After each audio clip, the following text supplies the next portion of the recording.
Hey, good morning and welcome to the fourth hour of the Greg Belfrage Show. It's always great to be with you. I appreciate it so much. If you'll hit the like button, I appreciate you even more. So please hit the like button. So let's get to this is a news story. Donald Trump has sat down for an interview with Dr. Phil, and he is trying to correct a record on a few things. um, and this is an interview that has not yet been released, but there's a preview at foxnews.com.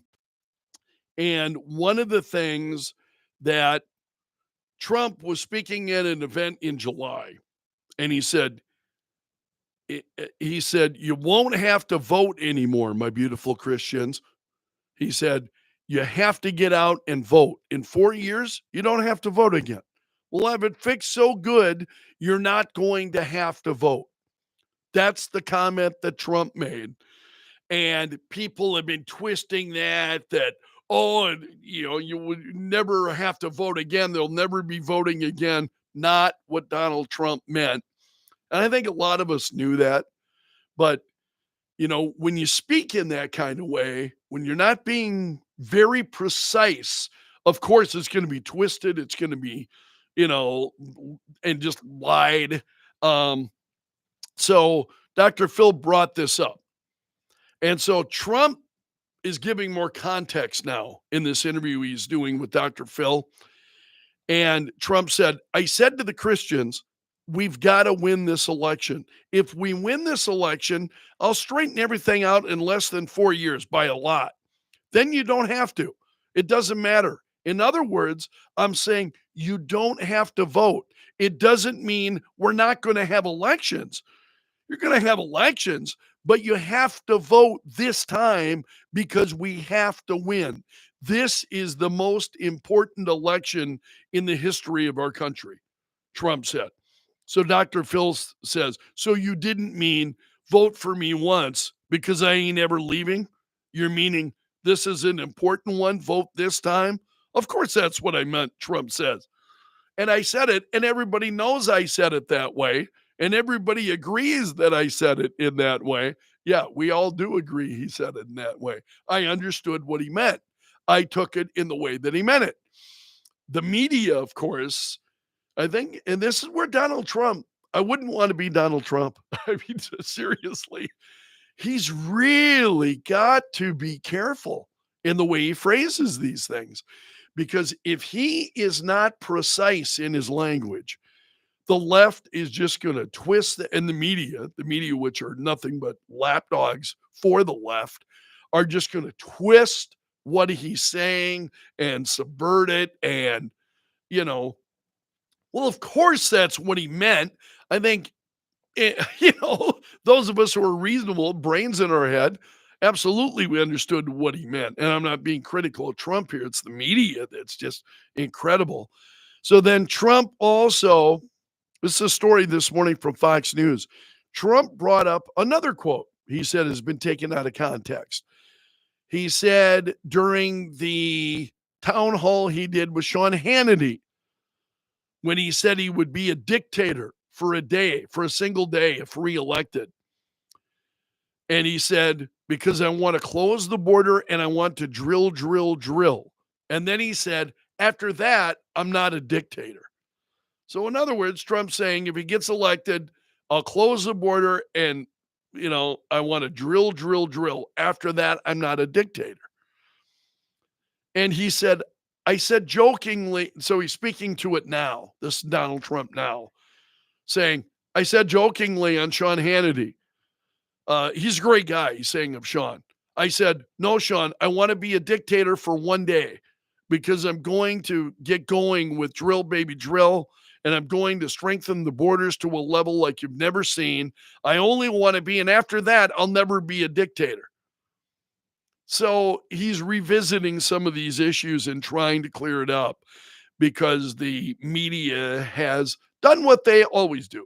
They take the statements of Donald Trump and just take a portion of it and they don't tell you the rest of what he said.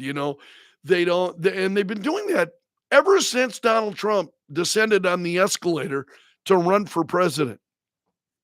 Because when Donald Trump, the media loved Donald Trump. They loved Donald Trump. Donald Trump could do no wrong. And the minute Donald Trump became a Republican, oh, they turned on Donald Trump so fast.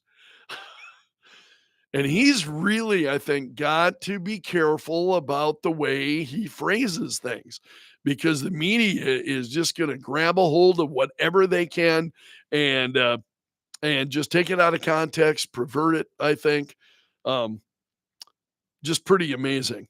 All right, let's take a look at other news story. This is actually, Jonathan Turley wrote this a few days ago. He writes editorials at the New York Post, and I don't check them daily because he doesn't update them daily.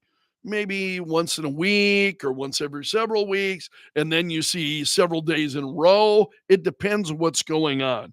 So Jonathan Turley, let me zoom in on this so I can read it a bit more easily. He's talking about the withdrawal of Robert F. Kennedy Jr.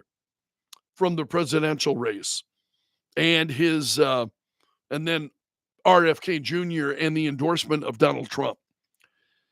And he says, Turley writes, this is yet another extraordinary moment in an election that has been anything but predictable. Only a year ago, it would have been unthinkable that a sitting president would be effectively forced off a ticket and replaced by a candidate who did not secure a single vote for president. Again, this is Democrat Jonathan Turley who is writing this. And again, he's more libertarian probably than Democrat. So, and he says now Robert F. Kennedy Jr. is not just withdrawn from the Democratic Party, but endorsed the Republican nominee. And he said, amidst all of the claimed joy of the Democratic National Convention, there is a sobering reality that is being ignored by the press and the pundits.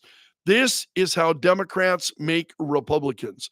There is an old expression that a conservative is a liberal who has been mugged. And he said that the goes on to say Kennedy has not only become a Republican, but rather joined the roughly half of Americans now identifying as independents. While this country is solidly under the duopoly of power, Democrats, Republicans, the two main parties, 25% of the country identify as Democrats, 25% as Republicans, and again, a majority, you've got a good number of people who are independents. Pretty interesting piece by Jonathan Turley. I want to see his conclusion. He said, for Kennedy, it was all too much about what the Democrats have been doing. So for Kennedy, it was all too much. And most sadly, in the name of saving democracy, the Democratic Party set itself to dismantling it, lacking confidence in its candidate, that its candidate could win in a fair election at the voting booth. And Turley says there is little joy in that. Jonathan Turley, again, he's primarily libertarian, but he is on some issues, he's he's liberal in his point of view. Some issues, he's very conservative. And he's someone who I greatly admire. I think, this election really is a demonstration to me. Look at what's going on with Robert F. Kennedy Jr. We mentioned Tulsi Gabbard, who just now has left the Democrat Party, become an independent, much like I was just saying Jonathan Turley is writing about. Again, you'll find that column at the New York Post. Elon Musk is another one. Look at the number of people who are running away from the Democrat Party. Um, I th- I think good things are going to happen. I continue to be optimistic, and had a caller this morning who was, quite distraught at things that are happening. And again, I totally get that. Understand that. But there are good things that are happening too. I mean, look at this and try to look at it objectively. Set your own beliefs aside and look at it. Robert F. Kennedy Jr., Tulsi Gabbard, Elon Musk, all of these people are going to Donald Trump. Why? Why are the Democrats driving people away in droves? Because they love freedom. They love freedom. And they recognize that Donald Trump, as much as, Donald Trump may say things the wrong way and Donald Trump may, you know, um, they understand that there's one candidate, and Kamala Harris isn't it. There's one candidate who is focused on liberty and freedom, and yeah, I think we have seen that pretty clearly, that Donald Trump has not been shutting down um, his opponents in terms of speech. And let's just talk about the media. I used to love to watch these lengthy interviews that Donald Trump would do during the time that he was president, where he would stand there and hold a press conference, and it was scheduled for 20 minutes and it would go an hour. It would go 2 hours. These news conferences would go on, and Donald Trump would engage with the media for as long as they were continued it, until a point like he had another appointment or something, he had to leave. Um, he didn't shut them down. He didn't shut them down. He engaged in conversation. Oftentimes, he Donald Trump had a way of responding to the media, just like, you know. I thought it was absolutely incredible. So for all of this fear, it's more fear mongering by the Democrats. Not anything Donald Trump has said or done that would lead anybody to believe that Donald Trump is that kind of person.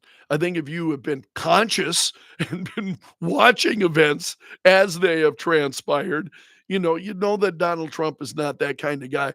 Does he sometimes say too much? Yeah. I wish sometimes he'd keep his mouth shut.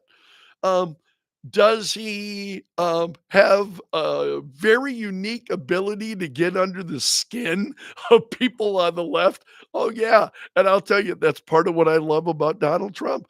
Donald Trump says stuff sometimes, and I go, okay, I wouldn't have said that, but that's why I love Donald Trump. You know, um, He's got an ability to do that, and the fact now that he is drawing Tulsi Gabbard, Robert F. Kennedy Jr., Elon Musk, he is drawing those people to his campaign that listening, and they understand, even though they may not agree with Donald Trump about everything, and I don't agree with Donald Trump on everything, um, or I don't agree with the way he handles himself, maybe in a particular instance, but that's his right. I mean, we live in a free country. The idea that Donald Trump should do only what I want him to be doing, um, that's an attitude of the left. I don't think that way. Um, and Donald Trump surely doesn't think that way. And that's why you've got a growing number of people who recognize that, hey, if I'm concerned about my own freedom, um, that's the guy. And maybe there are things about him that I don't find. And again, when you start delving into it and you start looking at it, a lot of these things that the so-called, the state media, I call them the state media because they are nothing but a function of the state at this point. It's really tragic, I think, what's happened to a free and independent press in this country. Um, they are nothing but a mouthpiece for who's ever in power. And I don't know who the real power is. Clearly, it's not Joe Biden. He's on vacation. So who is it that's running the White House? Don't you ask yourself that question? Again, I mean, these are questions out here that I think that people who have a little bit of self-awareness stop and ask themselves, who is it that's running the country? Joe Biden clearly is not. Couldn't even debate for 90 minutes. We saw what happened. He was forced out of the race. I mean, so who is running the country? Who are those people? They weren't elected. There are a lot of things that are going on that ought to give you pause, and I think a lot of things that are happening that also ought to give you hope. And I think that's why that caller this morning, I was disappointed because I hope you understand that I never want to rob you of hope, that things are not going to get better and that there's no way. And I have some callers who do this. Now the country's gone, it's destroyed. There's no going back. That's not my message. That's what they believe and they're entitled to believe that. That's not my message. That's not ever what I'm telling you. Is news some days tough? Yeah, it's tough. I mean, there are things that are happening that are, I think, that are troubling, but I don't share those with you. And that, well, okay, it's time to give up. Just give up and pack it in because these fights are no longer worth. It's no longer worth the battle. Do you believe that? I never do. I never believe that these things are no longer worth fighting for. Do you think your freedom is not worth fighting for? I'll never believe that. Um, it's something, these are values that are always worth defending. And if it's not my freedom, it's a freedom for my children and your grandchildren and my grandchildren. The country is worth preserving and freedom is worth defending for them. Not even if it not for ourselves. And maybe I understand. I'm not a young guy anymore. I'm 61 years old. So I'm younger than some, but I'm not as young as I used to be. But there's always hope. There is always hope. And again, I think if you get distraught by the events of the day, and sometimes that happens, and I understand that because some days are like that for me. There are things that I do. You know what I'll do? And I've told you this on the fourth hour before. So I will go make a donation. I will go, okay, how can I put my money? I've got a certain amount of money that I donate that I want to do good things, whether it's Feeding South Dakota, a number of other charities that I benefit. And I will, if I'm down, I'm like, hey, I want to leave. I want to do something good today. And that's what I do to make myself, hey, there are groups out there that are doing great work. And one of the things I want to do during the radio show, and I will, is I want to share more stories about good that people are doing in our community.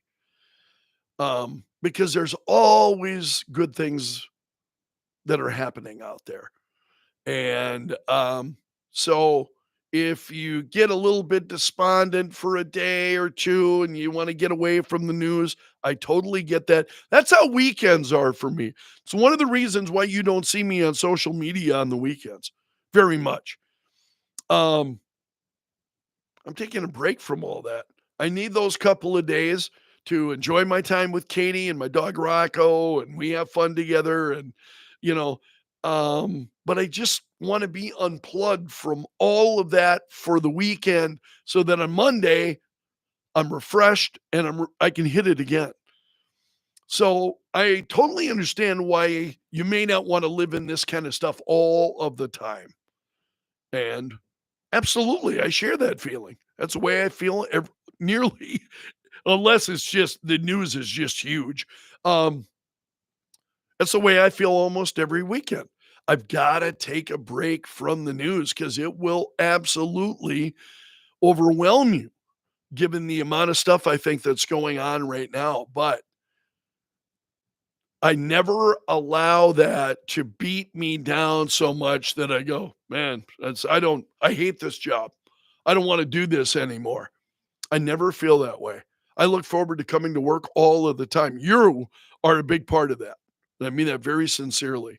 It's, it's folks who follow me and engage with me and call the radio show and, um, I do it for you because I'm in a position to be able to share this information with you. Um, and I feel very blessed to be able to do that. But I couldn't do it if it were not for you. If there were nobody listening, if there were nobody watching the fourth hour, if there were, just no reaction, I couldn't do what I do. So believe me, it's never lost on me that I'm doing what I'm doing because of you. And I really never want to take that for granted. There were a couple of other, I don't actually know whether I want to share these stories or not. I may, Quentin Tarantino, he's out there, Quentin Tarantino, saying that he would vote for Kamala Harris no matter what she says in any interview. And so he was on Bill Maher's podcast, and he said, I think it's just about winning the effing election, all right? And the easiest path to winning the election. Look, you can talk about maybe she should have had more guts about this or that or the other, but we're the effing president, he said. Trump's not the president. We're the effing president. And now it's going to be about this. And this is going to be about effing winning. Wow. Just so Kamala Harris, he's not whatever she says. It's just about the effing winning. That's what this is all about. Hey, for me, this election, it's about a hell of a lot more than winning. Why do I want to win? Because I want to preserve freedom. Why does Tulsi Gabbard want to win? Why does RFK Jr. or Elon Musk? Why did they want to win? Just this idiotic crap from the Hollywood crowd is just a little bit more than I can stomach. Wow. It's amazing. Terry asked, why are comments only allowed after 20 minutes of watching? Terry, that's not true. 20 minutes, your first time watching. So if you're new, it's because I don't want people coming in and immediately trying to disrupt what's going on. So it's only your first time. So Terry, now that you can comment anytime right out of the gate. Because comments start appearing as subscribers. Again, so I want to make, Steve said it's to prevent bots from spamming the stream. Absolutely right. So the conversation is going on here about this. Terry missed the caller I was referring to. Yeah, it was in the second hour of the program. Terry, go to the podcast. Folks, we go to a lot of work to podcast the entire show. So if I'm responding to something and you don't know what it is, and go to the podcast. Kello.com is full of podcasts of my show. And my producer, John, God bless him, he puts a lot of work into that. Putting these podcasts together. We're moving those on X so you can see the podcasts. We go to a lot of work. So Kello.com really is our home base.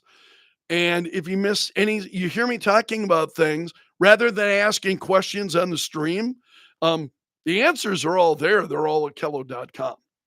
So take advantage of those things. I really appreciate it. I think that's pretty much where we're at as far as comments that are going on today. But I appreciate you guys being here very much. There are also a number of people afterward. I will post this to Kello.com. So then again, folks, go to the website. Kello.com is really my home base. I'm doing stuff on YouTube, but Kello.com is my home base. That's where you're going to find all of the radio podcasts. That's where you will find I post this video of the fourth hour. I will post that when we're done.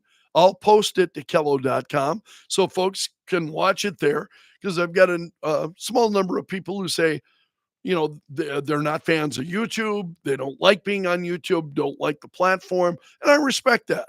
Um, there are issues, I think, with nearly every platform. Facebook, I have my issues with Facebook, but it's also absolutely huge. YouTube is the same way. I have my issues with YouTube, but it's a huge platform and it allows me to stream for free, which is what we're doing right now. So I know it's not for everyone. That's why I post this afterward at kello.com. So you hear me talking about things and you don't know what I'm referring to, kello.com is where you want to go because all of my podcasts, everything will be explained there. I understand that people who listen to the radio show, maybe you can only catch it for 20 minutes. Some people listen for longer, but maybe you only catch 20 minutes. Maybe you only catch me on your drive to work, and then you're busy with the rest of your day. Totally understand that. The Greg Belfrage Show is always there for you to listen to later at your convenience. And I've told you the story. This was some months ago now, a couple of years ago, that I was on vacation actually, and I was out doing my mall walking and there was a woman with her phone and her earbuds in, and she stopped and she says, "I'm listening to you." And I was about to explain, "How can you listen to me? I'm not on the air." She said, "Your podcast." She must have seen I was confused. Uh, and she said, "Your podcasts. I'm listening to your podcasts." So my podcasts are there for you anytime. You'll find them all at kello.com. And I really do appreciate it. Again, I'm going to ask you to please hit the like button. So hit the subscribe button if you're watching via YouTube. If you've got a YouTube subscription, hit that subscribe button. If you've got like-minded friends, let them know about what we're doing. I really, really appreciate it. We'll leave it there for today. Hope to see you here again tomorrow for the fourth hour. Otherwise, I'll catch you tomorrow during the radio show. So long until next time, my friend.